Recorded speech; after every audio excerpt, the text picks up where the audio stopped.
dương mưa nơiក្នុងនេះnhà tha thermal expansion ឬក៏ការរីកតាមបដោយតែហ្នឹងបើឧបករណ៍ពិតហ្មងនៅក្នុងស្រុកយើងមិនមែនរូបរាងអញ្ចឹងណារូបរាងរបស់គេផ្សេងពីនឹងបន្តិចតែគ្រាន់តែគេដាក់ឲ្យឃើញជាមួយនឹងការលូតដែរតែអត់មានតនិចអញ្ចឹងទេតែ thermal expansion នេះគឺគេដាក់ជាមួយនឹងសារធាតុ2ការរីកតាមបដោយអាខាងលើតុងដែងនេះ CO ឯអាខាងក្រោមនេះសង្កសី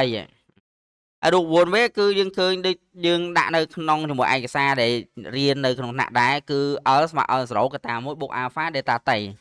ហើយបើ delta L L0 alpha delta t អញ្ចឹង alpha ហ្នឹងមេគុណរីកបណ្ដោយណា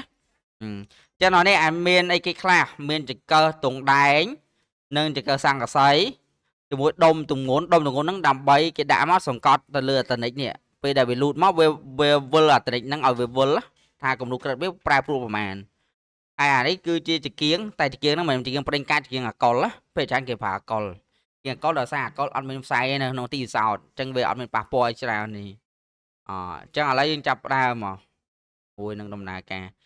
អញ្ចឹងគេដុតយកចង្គៀងហ្នឹងយកទៅរូលតែនៅក្នុងការផ្សោតខ្លះគេអត់យកចង្គៀងរូលគេយកហ្គាសយកទៅបាញ់ពីលើយកមកអញ្ចឹងយើងឃើញតនិចវាងាកឯតនិចតុងដែងសង្កសីងាកអត់ងាកបានវាមានការរីកតាមបណ្ដោយតែយើងមើលតុងដែងសង្កសីមួយណារីកងាកលឿនជាងសង្កសីអញ្ចឹងម៉ែសង្កសីគឺមេគុណរីកបណ្ដោយវាធំជាងមេគុណរបស់តុងដែងព្រោះមេគុណរបស់សង្កសីយើងឃើញ 2.9 គុណ10សេគុណដក5ហើយមេគុណរបស់តុងដែងគឺយើងឃើញ 1.7 គុណ10សេគុណដក5អញ្ចឹងសង្កសីគឺ 2.9 គុណ10សេគុណដក5តែគេគិតក្នុងមួយកែវិនក៏បានក្នុងមួយអង្សាសេក៏បានកែវិននិងអង្សាសេគឺមានឋានវារង្វាស់ក្រិតស្មើគ្នាអញ្ចឹងអត់អីទេកន្លែងហ្នឹងជិះលោកគ្រូបើចឹងហើយគេចង់ឲ្យតិចគេធ្វើមិន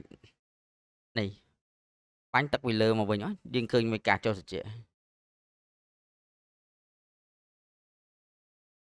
ចាហ្នឹងគឺជាការពិសោធន៍ដើម្បីរកជាមួយនឹងការរីកបណ្ដោយអញ្ចឹងយើងអាចកណនាតាមនឹងបានគេពិសោធន៍បានគេចែងទៅជារូបមន្តណា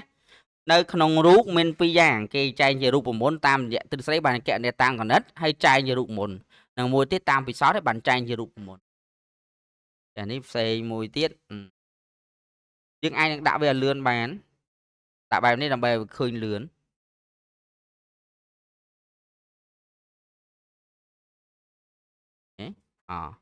ចឹងអានេះយើងបាញ់ទឹកពីលើមកចឹងមានការចុះត្រជាក់វិញការចុះត្រជាក់ក៏ដូចគ្នាដែរបើមេគុណមួយណាធំមេគុណមួយហ្នឹងក៏ចុះត្រជាក់លឿនដែរមិនមែនតង់ការរីកទេណាការរួមក៏ដូចគ្នាដែរយើងឃើញថាជាមួយនឹងការពិសោធន៍នេះបង្ហាញពីគំរូរវាងតុងដែងជាមួយនឹងសង្កសី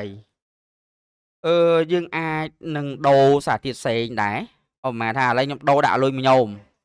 ហើយជាមួយនឹងដែកអាលុយមីញ៉ូមនិងដែកយើងឃើញអាដែកវាគឺ 2.4 ក៏10សេគុណដក5ហើយអាលុយមីញ៉ូមគឺ 1.2 ក៏10សេគុណដក5ក្នុងមួយកែវិនអញ្ចឹងយើងប្រើដូចមុនដែរបើភាពពិតមកគេមានចង្កឹះច្រើនណាក៏ច្រើនតែនេះបង្ហាញពី simulation តែវាជាការពិសោធន៍ស្តៀងមួយការពិសោធន៍ពិតដែរលោកគ្រូមិនក៏ដល់កន្លែងហ្នឹងតនិចលេងវត្តយើងឃើញកម្រិត maximum ហ៎maximum បានន័យថាការរីកតាមបណ្ដោយរបស់វាដល់ត្រឹមហ្នឹងលេងរីកតទៀតហ្នឹងឬក៏ចេះបាយដែលយើងដាំប៉ុណ្ណឹងឆ្អិនលើសពីហ្នឹងមិនខ្លោចតែអញ្ចឹង maximum របស់ឆ្អិនវាត្រឹមតែប៉ុណ្ណឹងទេអញ្ចឹងយើងក៏វត្តមកចេះដែរហ្នឹងនេះការបង្ហាញគេអាចតេស្តសារធាតុច្រើនមានសង្កសីមានតុងដែងមានអាលុយម៉ាញ៉ូមមានតុងដែងមានអាលុយម៉ាញ៉ូមជាមួយនឹងសង្កសីឥឡូវដាក់លុយម៉ាញ៉ូមមួយសង្កសីខាងលើលុយម៉ាញ៉ូមក្រោមអាហ្នឹងលោកគ្រូគេដាក់អញ្ចឹងហើយគេវាស់អាហ្នឹងដើម្បីមានប្រយោជន៍អីគេធ្វើស្ពានធ្វើខ្នល់ឬក៏គេធ្វើជាមួយនឹងកុងតាក់កម្ដៅដូចឆ្នាំងដាំបាយគីសនីអញ្ចឹងណាយើងឃើញថាមិនក៏ដល់ពេលបាយពុះឬក៏បាយឆ្អិនមិនក៏វាលូតខ្លួនឯងឬក៏មកថាឆ្នាំងអ៊ុតនៅពេលដែលវាដល់កម្រិតក្តៅគ្រប់គ្រាន់ហេតុអីក៏វាលូតផ្ដាច់ខ្លួនឯងអាហ្នឹងគេយកសារធាតុ2យកមកបិទជាប់គ្នាតែមួយរីកលឿនមួយរីកយឺតនៅពេលដល់កម្រិតកំណត់ដែលគេកំណត់មួយគឺវាចាប់ផ្ដើមលូតខ្លួនឯងបាននេះវាលូតផ្ដាច់ខ្លួនឯងដោយសារវាងាកហ្នឹងគឺជាអត្ថប្រយោជន៍ thermal expansion បើនៅក្នុងវិស័យសំណង់វិញវាគឺជួយយ៉ាងធំធេង អូមែនស្ពានដែលយើងកសាងយើងតែងតែទុកប្រឡោះដែរទុកប្រឡោះដោយសារការរីកតាមបណ្ដោយហ្នឹងហើយតែវា